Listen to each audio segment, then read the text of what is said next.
Okay, so welcome back to Sinister, Strange, and Suspicious. I'm Casey. And I'm Ilan. And today we're going to talk about the murder of Anna Kriegel.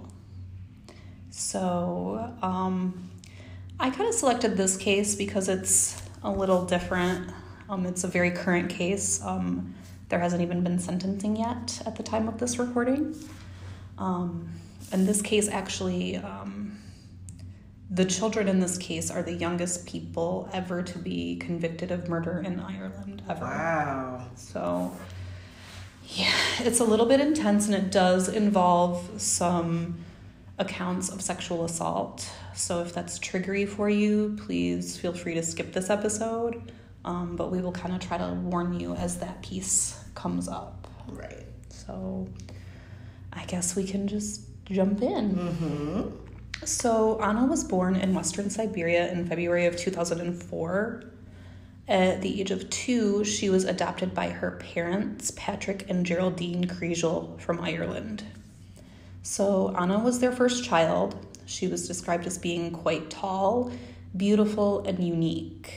She spent hours in her living room dancing and singing and just being a normal early teenage girl. She had her own YouTube channel where she would share videos of herself singing, dancing, and being goofy. Sadly, she was relentlessly bullied inside and outside of school. She did have a congenital problem that caused her to lose a good chunk of her eyesight as well as her hearing. So that kind of caused her to be awkward in other students' eyes, and she was teased as well for having fake parents because she was adopted. Oh, that's awful. Others would tell her, just die. So because of this, she was a very lonely girl. So when Boy B knocks on her door in April of 2018, Anna was super excited and surprised. Who could blame her? Side note, the courts have decided that because of the boys' young ages, that they would need to remain anonymous in the media. So they are referred to in all media as Boy A and Boy B. And apparently there are huge consequences to anyone who reveals their identities. Wow, that really is surprising to me, just because of the severity of the circumstances, what they actually did.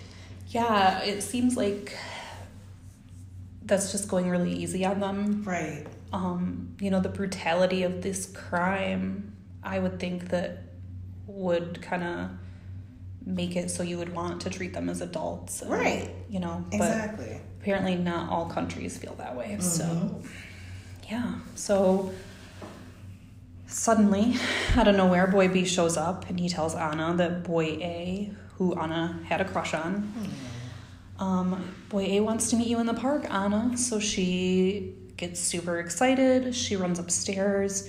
She grabs her very easily identifiable sweatshirt and kind of yells at her dad, "Hey, I'm going with Boy B to meet up with Boy A. I'll see you later." Dad doesn't think anything of it because, yeah. Dads. So Anna and Boy B take off for the alleged park, but in reality, Boy B is luring Anna to her ultimate death and doom.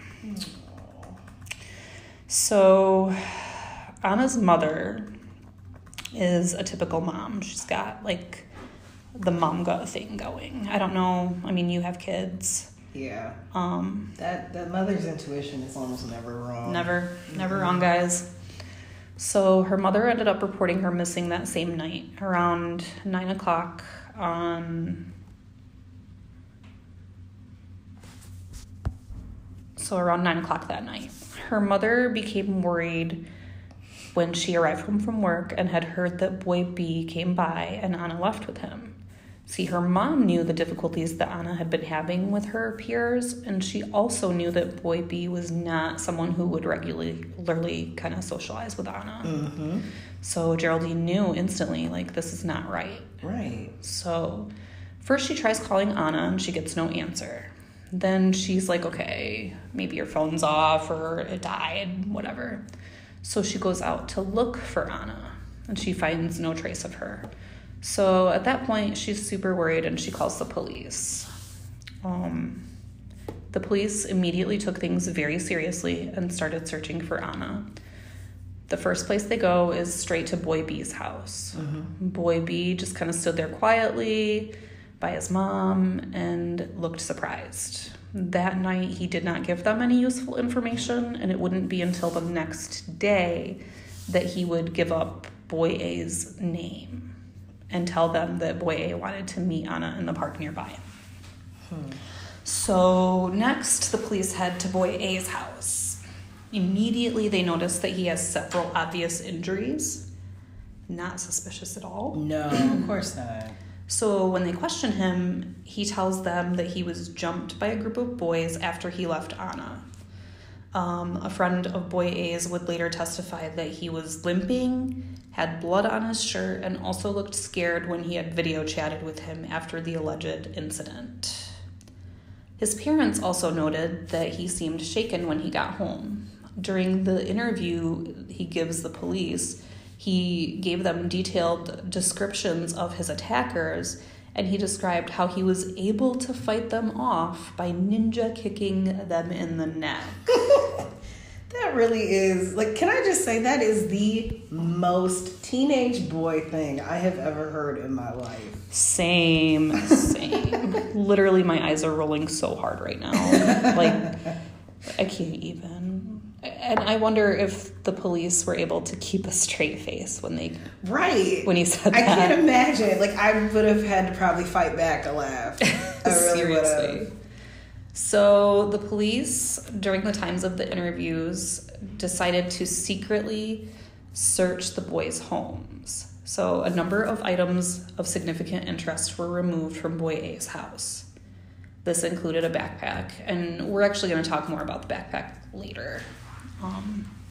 So detectives Donald Daly and Damian Gannon had a ton of forensic evidence against Boy A after this search. They also knew that Boy B was at the very least present at the time of the murder, and that he had lured Anna to the location of the murder that day. But they were having some trouble proving it.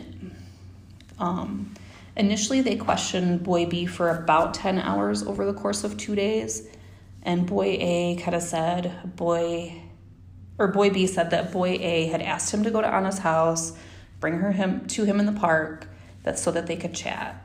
He said that he left Anna with Boy A and went home to do homework. So then the police are like, well, guess what, buddy? We've taken a look at over 700 hours of CCTV footage from the area surrounding where Anna disappeared. There's no way that your story adds up. We can't see you on these videos. Like, what gives? So the boy kind of does a lot of hemming and hawing and tries to explain away the inconsistencies.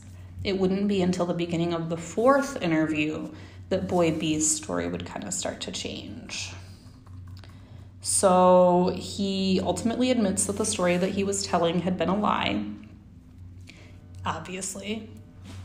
He then said that he had lied because he was confused and had misspoken, and by the time that he realized it, he wouldn't be able to correct it, so he thought changing his story would raise suspicions against him. So he then tells them that Anna met Boy A by the BMX track in the park, not by the lane that he initially stated.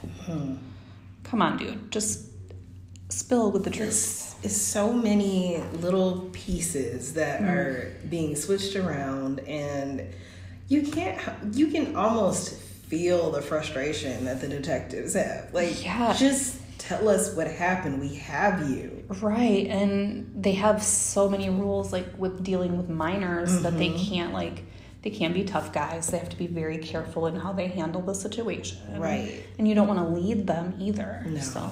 So hard. But it ended up being good that Boy B admitted the tiny white lie, because they knew that they now would be able to cast doubt over his entire story.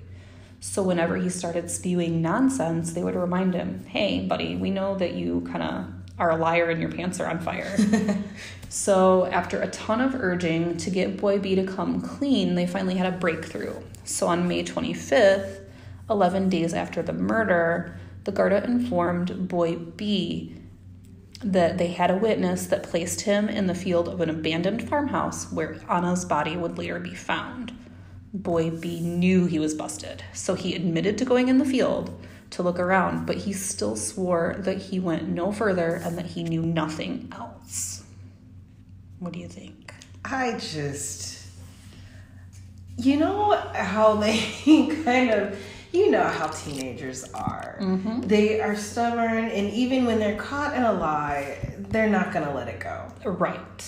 So this is like mind-blowing. Yeah. To me. Like we know that you're basically caught. Just admit to it so we can move on and get Anna the justice she deserves. And we can get her, we can find her. Yeah, and I think for this particular child's involvement, I think if he had automatically been forthcoming, things may not have turned out the way that they did for him. Oh, that's true. So I think that we can talk about that more at the end. But I don't think that he would have been convicted of murder had he been a willing witness. Yeah. So at this point, Detective Daly, who I am positive was super frustrated at this point, he says to Boy B, "You're making this up as you go along. I am presenting facts and evidence, and you keep changing your story to suit them. You can't keep doing this." So finally, after a long pause, Boy B asked his mother to leave the room. Boy B was then informed that because he was a minor, his guardian was required to be with him at all times. So good on them for that. I mean, you got to own up to your shit, even with your mom around, dude. So after he takes a deep breath, Boy B then tells the police that Boy A went into the abandoned farmhouse with Anna. He said he left and heard a scream, and then he ran. He said it was a really long scream. I knew that it was Anna, but since Boy A was there, she would be fine. He would protect her. The scream was really loud. Just before it ended, it got muffled, like someone covered her mouth.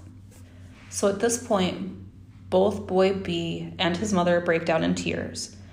Little did Boy B's mom know she was about to hear much, much worse. Oh, boy.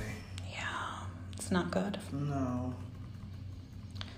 So Anna's body was found in the Glenwood house on May 17th, 2018.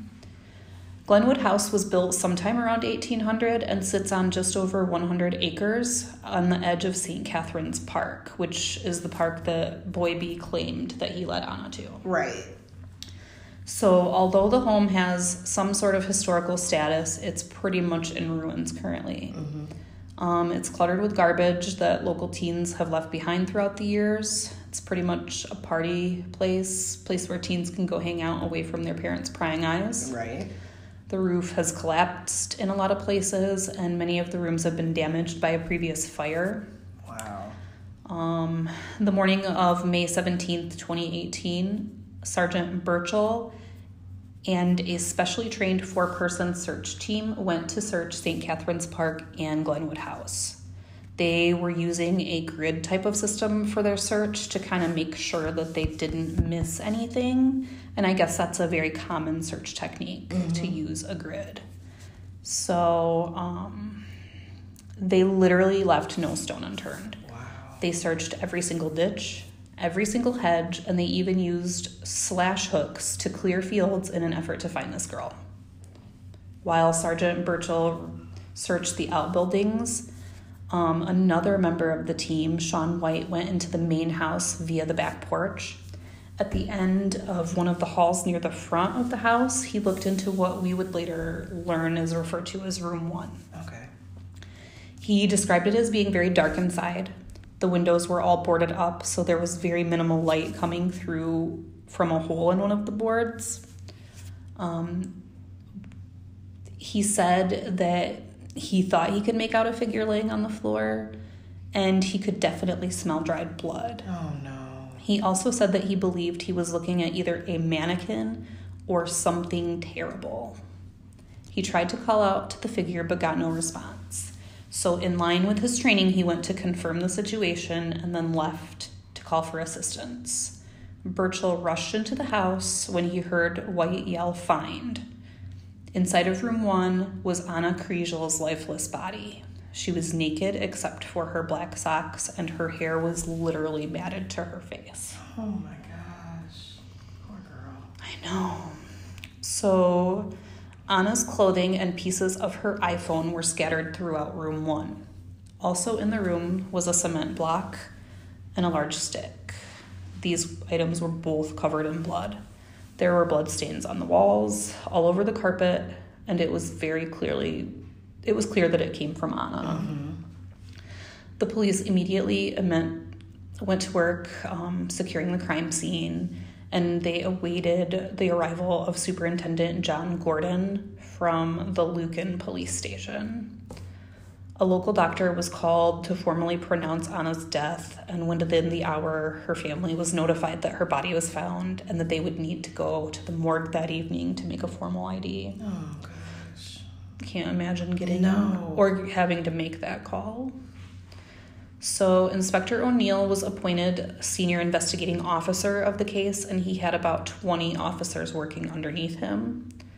His job was to kind of help coordinate the many forensic and technical experts who would kind of be a part of that investigation at Glenwood House. Right. Basically, they went over every inch of room 1 with a fine-tooth comb.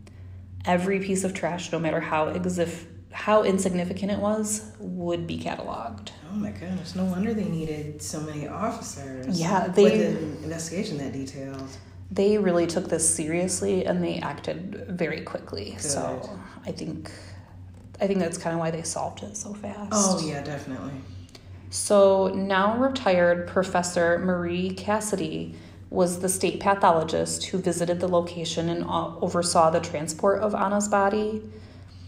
She made sure that it got into the hearse safely into the state lab in Dublin for a full autopsy the same evening. So Anna's injuries were so extensive that it would take her approximately 40 minutes just to list the 50 injury sites that were found on her body. Oh my gosh. Yes, this was very intense. And then this part is a little tiny bit graphic, so if you don't want to hear it, you might want to skip ahead.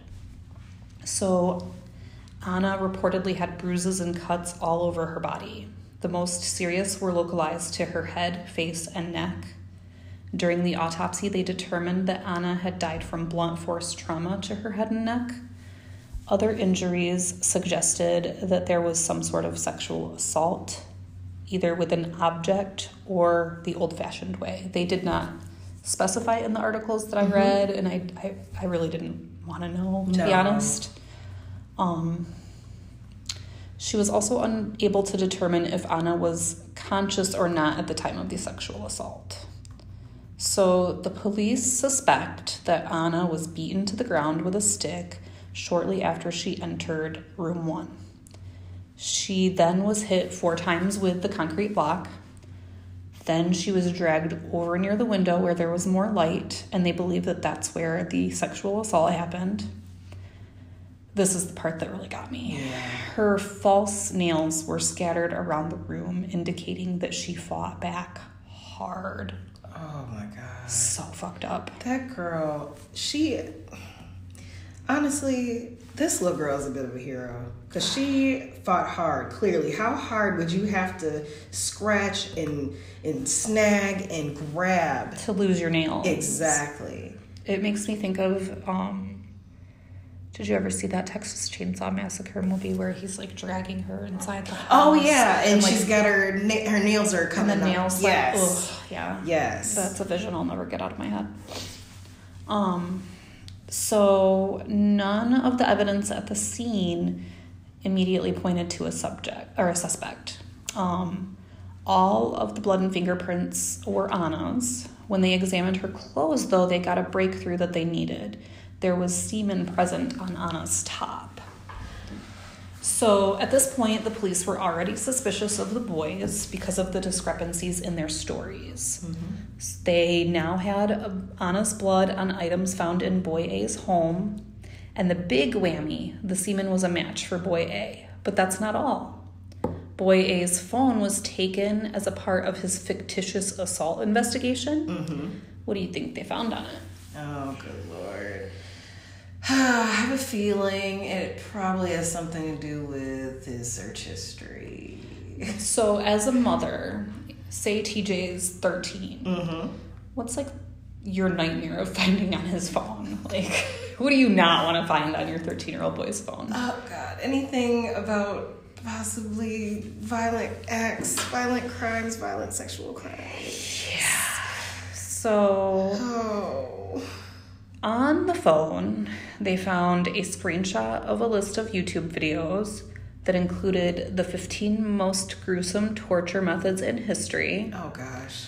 Horror films that will blow everything away, and Until Dawn, Get Jessica's Clothes Off. There was also a search for Jeff the Killer, which is a short story about a teenager who murders his family. This kid sounds charming as fuck. Oh my God. Dude. And there was also a search for abandoned properties nearby. Okay, so he was planning this. It was clearly premeditated. Oh my God. So a week after Anna was found, the police were granted a warrant to arrest both boys. On May 23rd, both sets of parents were notified that the boys would be arrested the following day. Parents were asked to bring them to the Garda station in the morning. They were not informed at the time that their homes would be searched while the boys were being questioned, which I guess is legal there. Yeah, well, yeah. Officers were instructed to carry out the searches with extreme discretion. They even went so far as to use rental cars instead of police cars. All of the investigators wore civilian clothes and used black sacks to disguise any evidence that they removed from the homes. My goodness. When Boy A was interviewed, he listed his interests as the anatomy of the human body and inner life and the skeleton.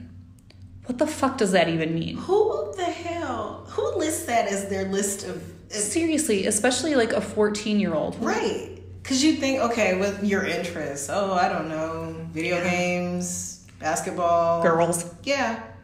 Not boobs. That. I like boobs. He also stated that he was interested in anatomical drawing. When detectives asked if he liked drawing live people, he responded, no, more evolutionary. Oh, God.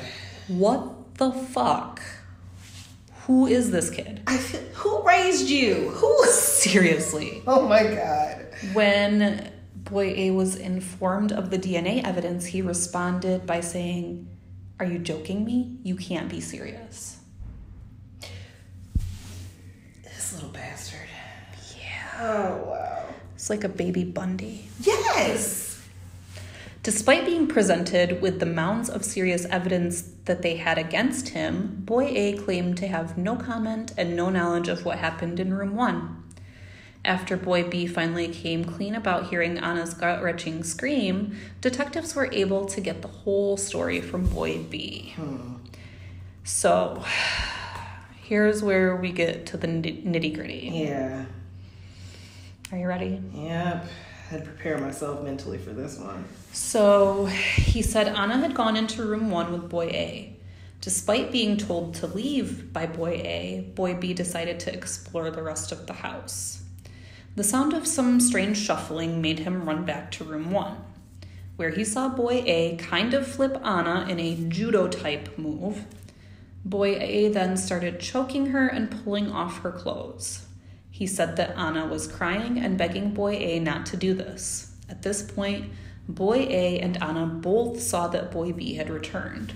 Boy B claimed that Boy A had a blank look on his face.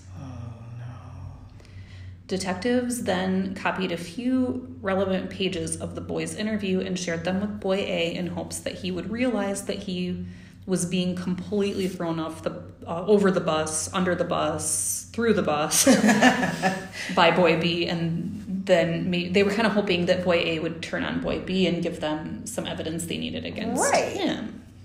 So after they read the pages to Boy A, they asked him if there was anything that he would like to add. This little shit says, Boy B is lying. That is all.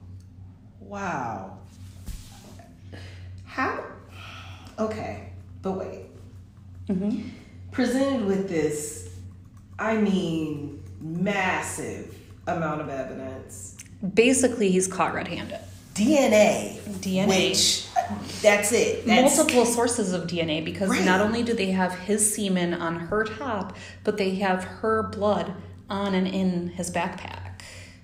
And he's still just like, no, not true.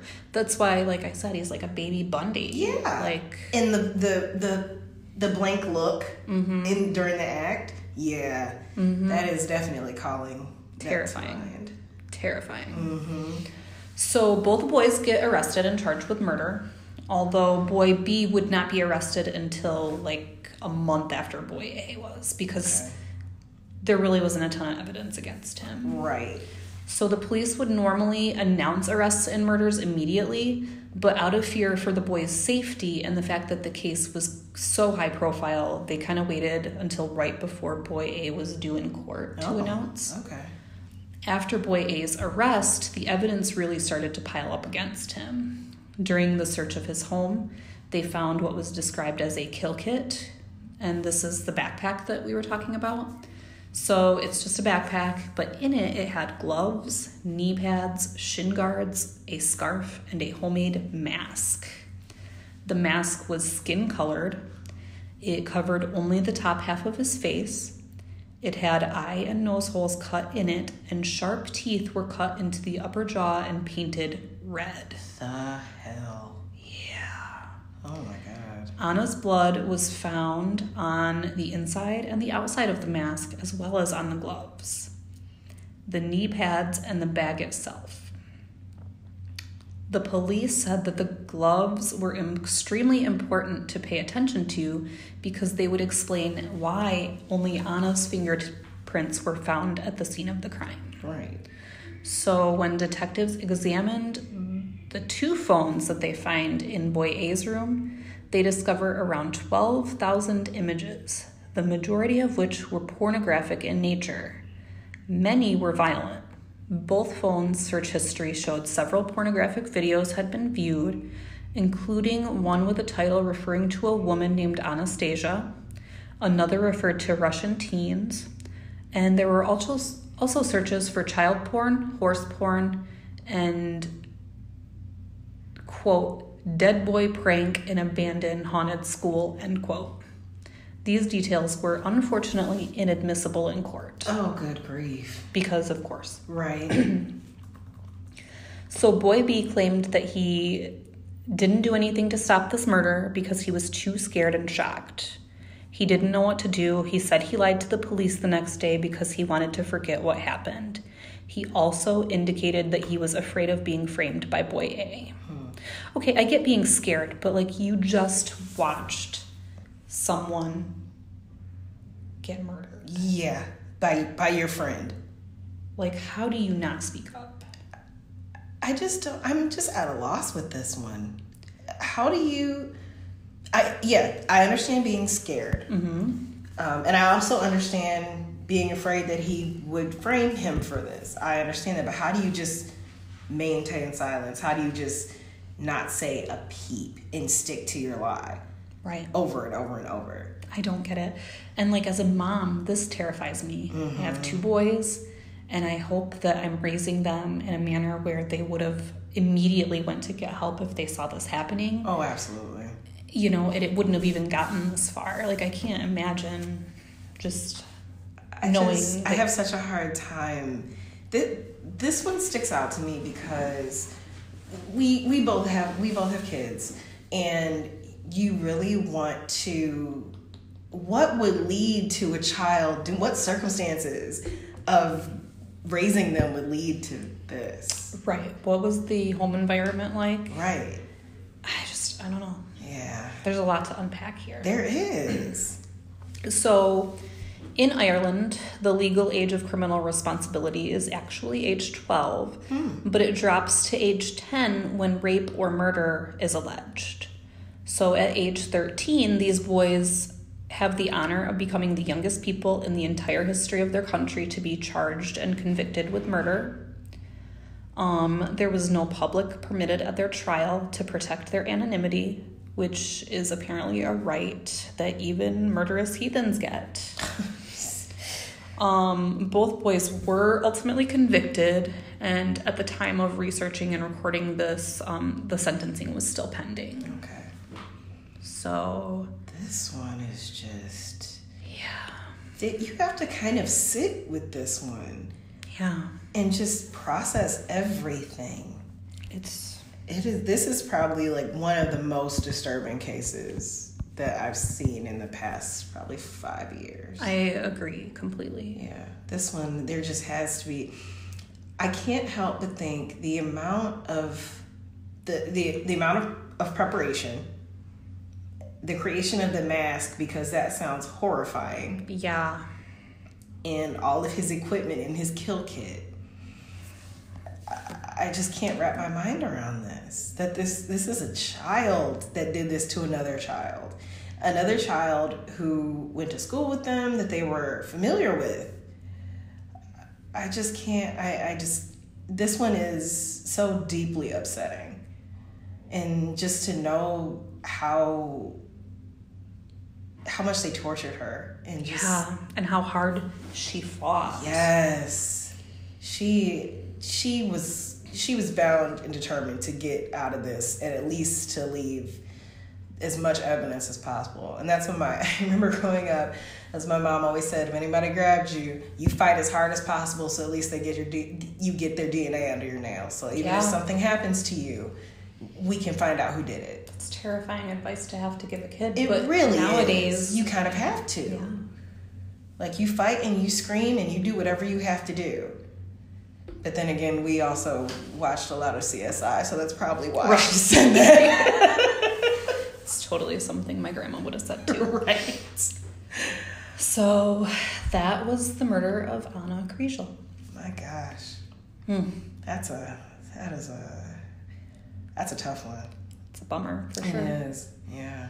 Maybe next week we'll try to do something a little less intense. Yeah, a little more lighthearted. That would be good. So thank you for listening, and you can check us out on Facebook, Sinister, Strange, and Suspicious, and Instagram, Sinister, Strange, and Suspicious. Bye. Bye.